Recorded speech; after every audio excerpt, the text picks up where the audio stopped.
Encerra.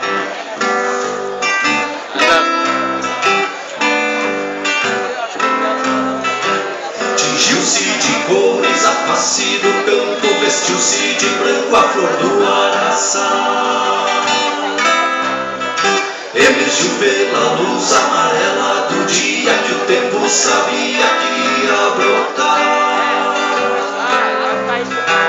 É a seiva da terra nutrindo a esperança que o campo alcança em cada morada. Mais vida para os seus pelo ciclo das plantas, frutificando tantas depois das floradas.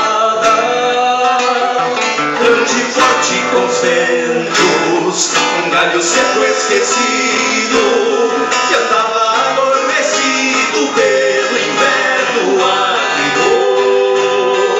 E depois ganha cores, floresce a laranjeira pra ser sombra costumeira de um sabiá cantador.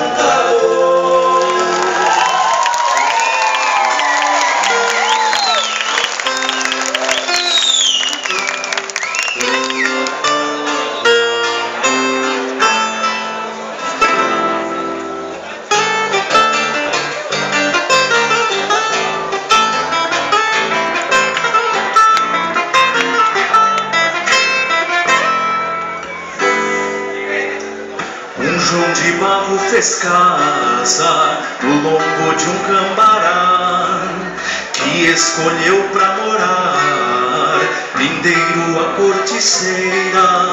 Vai ter filhos o João que prepara seu ninho. Somos nós passarinho em busca da sementeira.